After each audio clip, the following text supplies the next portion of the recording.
Mesdames et messieurs, la situation sociopolitique de notre pays se dégrade rapidement. Il n'y a pas encore longtemps, les populations subissaient des déguerpissements inhumains et anarchiques à Lebougon, à Bordeaux, à Djamé, etc. C'était la question foncière qui agitait le cœur de tous les Abidjanais, en particulier des Adjans. Rapidement, le cœur des producteurs d'anacarde s'est à son tour amèrement alourdi avec la dévente de leur production sur toute l'étendue du nord du pays, du centre-ouest du pays et du centre même du pays. Peu après, le front social s'est embrasé avec la grève des enseignants. Et cette grève qui a été marquée par des arrestations inexplicables. Au niveau politique, les tensions sont de plus en plus vives. L'environnement sociopolitique s'est fortement dégradé à l'occasion de la révision de la liste électorale en 2025. Et il est à craindre qu'il se dégrade encore plus au cours de la mise en œuvre des différentes phases du processus électoral et à l'approche des élections d'octobre 2025. Tous, acteurs politiques, guides religieux de toutes les confessions, analystes politiques, journalistes et hommes de médias, les démocrates et observateurs critiques sont d'accord pour dire que le climat social et l'environnement sociopolitique ne sont pas bons. Les interventions, les alertes des médias, les mises en garde des guides religieux, du barreau des avocats, les débats des analystes politiques et les prises de position de certaines élus sur cette question confirment tous cette tendance. L'environnement sociopolitique se crispe et le climat social se détériore. La convocation dans une préfecture de police du porte-parole du PDC Léa, député de la Nation, pour avoir simplement annoncé une manifestation autorisée dans toutes les démocraties modernes, c'est une parfaite illustration de cette situation. Les ingrédients pour tout faire imploser se mettent progressivement en place sous nos yeux. Il est bon de rappeler que les élections présidentielles, parce que nous refusons de voir la vérité en face, occasionnent des morts en Côte d'Ivoire depuis plusieurs décennies. Les statistiques macabres sont malheureusement là pour nous interpeller. Officiellement, on a dénombré en 1995 30 morts. En 2000, 300 morts. En 2010, 3000 morts. Et vous êtes d'accord avec moi que ces chiffres ne sont loin de refléter la réalité. En 2020, 87 morts, de nombreux blessés, dans l'emprisonnement de plusieurs personnalités de l'opposition. En Côte d'Ivoire, ici en 2020, on a même joué avec la quête d'une lutte. La carte Côte d'Ivoire, dont l'un des principes est de recourir au dialogue pour la résolution des problèmes, souhaite que ce cycle de violence prenne fin. La CAP Côte d'Ivoire pense qu'il est temps d'agir en concertation avec tous les acteurs pour réinstaurer un climat de confiance et un environnement politique apaisé pour des élections sans violence cette année. En fin 2025, nous ne devons pas à nouveau avoir des morts à l'issue des élections. On ne doit plus tuer ou se faire tuer pour son opinion. On ne doit plus brutaliser ou se faire brutaliser pour son opinion.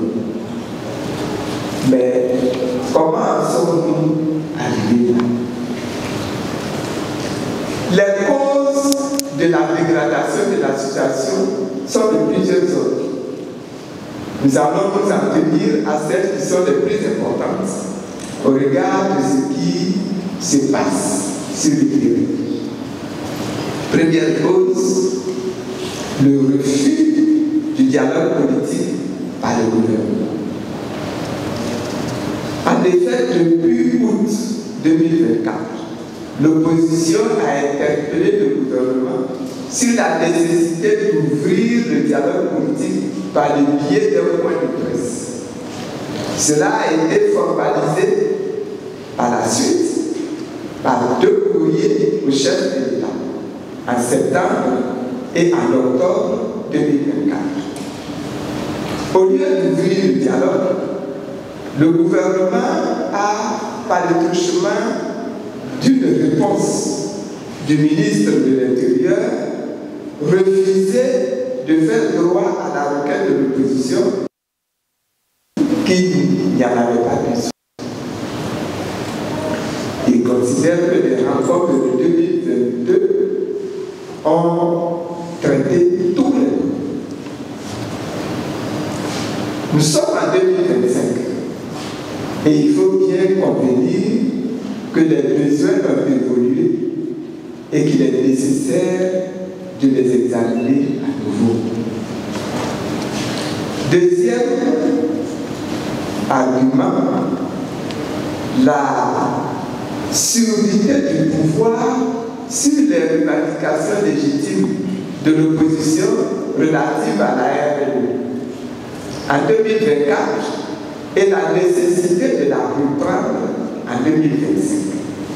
Conformément aux dispositions de la loi, les nouveaux majeurs et les personnes qui ont pu se faire délivrer des documents en vue de se faire inscrire sur la liste électorale sont donc exclus du processus électoral.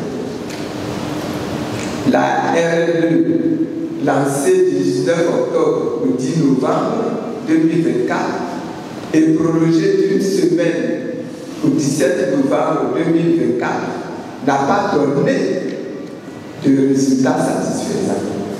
L'objectif de l'opération était d'enregistrer 4 500 000 requérants. La CEI elle-même a annoncé qu'elle a recensé 769 747 nouveaux électeurs. Troisièmement, l'analyse de la liste provisoire. Cette liste qui nous a été distribuée le 17 mars 2025 par la CEI, Information politique. Cette liste montre que la liste électorale a été établie de façon approximative avec pour conséquence de nombreuses anomalies. Et on peut citer entre des électeurs qui sont plus âgés que leurs géants, des migrations sauvages d'électeurs d'une commune à l'autre sans leur consentement. Plus de 6 millions d'électeurs inscrits en violation flagrante de l'article 7 du Code électoral et de nombreux morts figurant encore sur le fichier électoral. Malgré les appels de l'opposition pour faire le point sur ce qui précède là, et pour faire auditer cette liste, le gouvernement est arrêté à CEI la suspension du PPAC, du PDA et du FPI des activités de la CEI est un autre signal du malaise que traverse notre pays. L'article 5 nouveau de la loi numéro 2019-708 du 6 fixe de la commission centrale de la CEI à 15 membres. Mais en effet, la commission centrale de la CEI est aujourd'hui composée de 18 membres. Et ces 18 membres sont répartis comme suit. Une personnalité proposée par le président de la République, une personnalité proposée par le ministre chargé de l'administration du territoire, 6 personnalités issues de la société civile, comme un avocat proposé par le barreau, une personnalité par le Conseil national des droits de l'homme et 4 personnalités proposées par des organisations de la société civile. Un magistrat proposé par le Conseil supérieur de la magistrature. 4 personnalités proposées par le parti ou groupement politique au pouvoir. Et 7 personnalités proposées par le parti ou groupement politique de l'opposition. Avec la suspension des activités de la CEI, les 3 partis de l'opposition, PAC, PDC et FPI, cette structure se trouve donc déséquilibrée. La commission centrale de la CEI, avant même la suspension des activités de la CEI, du PAC, du PDC et du FPI, était déjà dominée par le parti au pouvoir. Avec la récente suspension des activités de la CEI et ces 3 partis de l'opposition, la commission centrale de la CEI est entièrement contrôlée par le parti au pouvoir. L'organe censé être l'arbitre impartial des élections n'est donc pas. Les commissions électorales sont aussi sous la prise du pouvoir RHDP. En effet, sur 630 commissions électorales locales, 610 sont présidées par des militants du RHDP, parti au pouvoir. Cette CEI n'a donc plus de fondement légal et ne peut donc plus organiser d'élections légales et crédibles. Il s'agit à 5e point, 5e position, de l'élimination par des artifices juridiques peu dignes d'un état de droit de certaines personnalités fortes susceptibles de se porter candidat en 2025.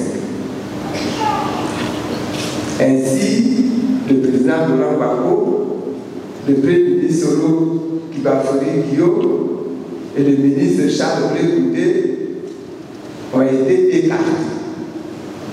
Et l'on tente maintenant d'éliminer le président Didier Thiam de la compétition. 6e point, il s'agit enfin du projet d'un 4e mandat que le RHDP veut, contre France et Maré, offrir à M. Alassane Ouattara, en violation flagrante des dispositions constitutionnelles de notre pays. Mesdames et messieurs, ce sont là les principales causes de la situation de tension et de la détérioration de l'environnement sociopolitique que nous vivons actuellement. Cette situation est réelle, barbare et alarmante. Tous les acteurs politiques responsables doivent le reconnaître. Le déni ne peut nous conduire loin et induire des conséquences imprévisibles. Quelles sont nos conclusions et nos recommandations? La CAF Côte d'Ivoire appelle à témoin toute la communauté internationale et toute la nation ivoirienne sur le fait que nous marchons vers l'organisation de notre élection présidentielle par un organe qui n'a plus aucune légalité.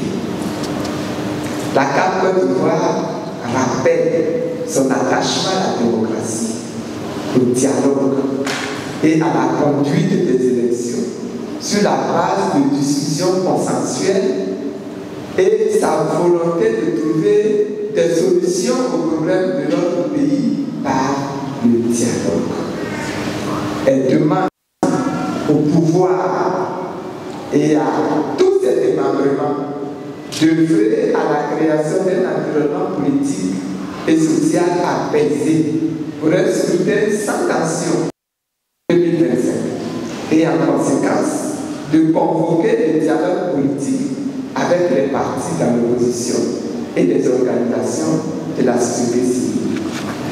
La CAF Côte d'Ivoire réitère l'impérieuse nécessité d'opérer des réformes minimales nécessaires pour des élections transparentes, inclusives et crédibles en 2025. Une dernière lettre de relance de la nécessité de ce dialogue vient d'être envoyée à nouveau au chef de l'État.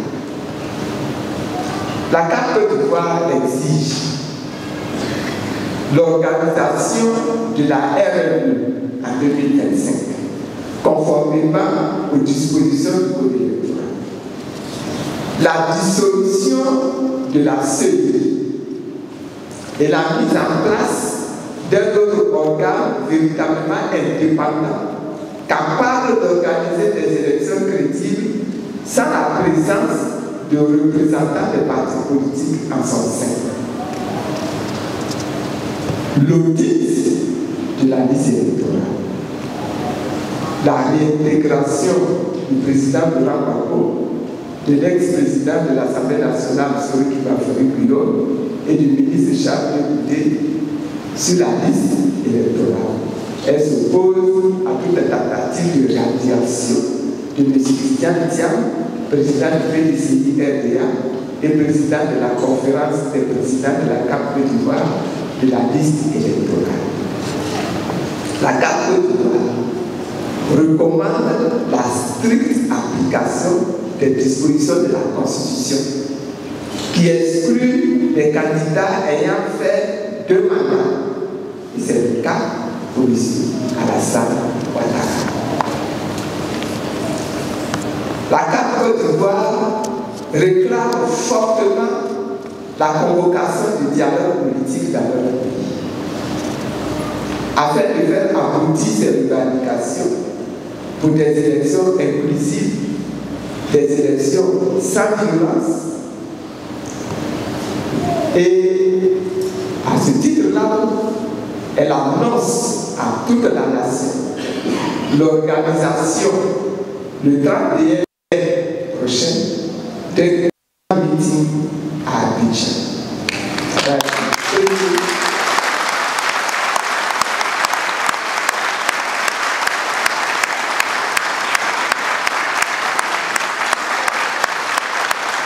Cela va être le premier grand meeting de la CAF sur les questions fondamentales qui aujourd'hui risquent de mettre en marge l'organisation d'élections transparentes et crédibles dans notre pays.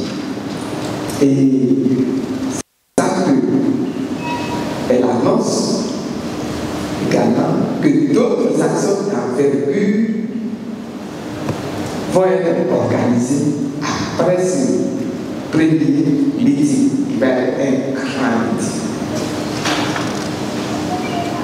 Les dates de ces autres actions seront précisées ultérieurement au fur et à mesure.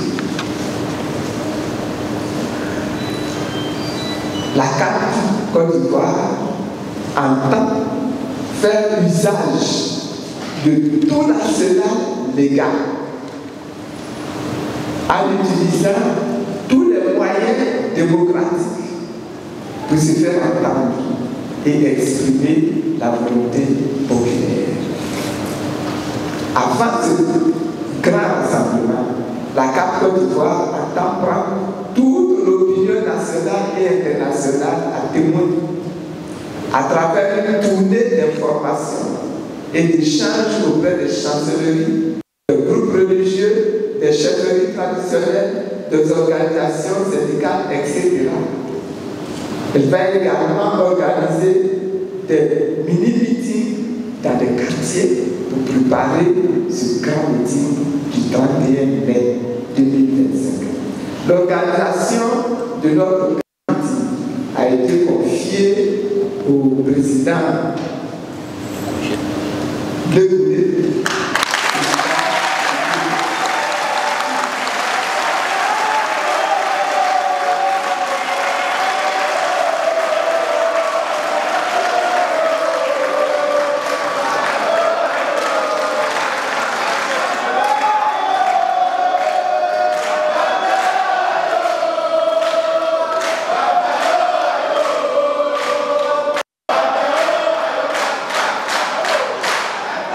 Merci beaucoup.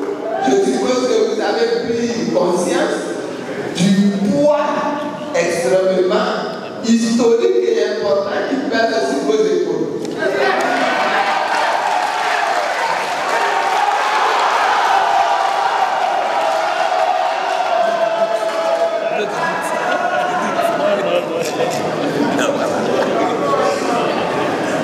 La carte Côte d'Ivoire demande donc à ses militants et à ses militantes, à ses partisans et à l'ensemble des Ivoiriens de paix et de justice de rester debout, de rester mobilisés à l'écoute des mots d'ordre à venir.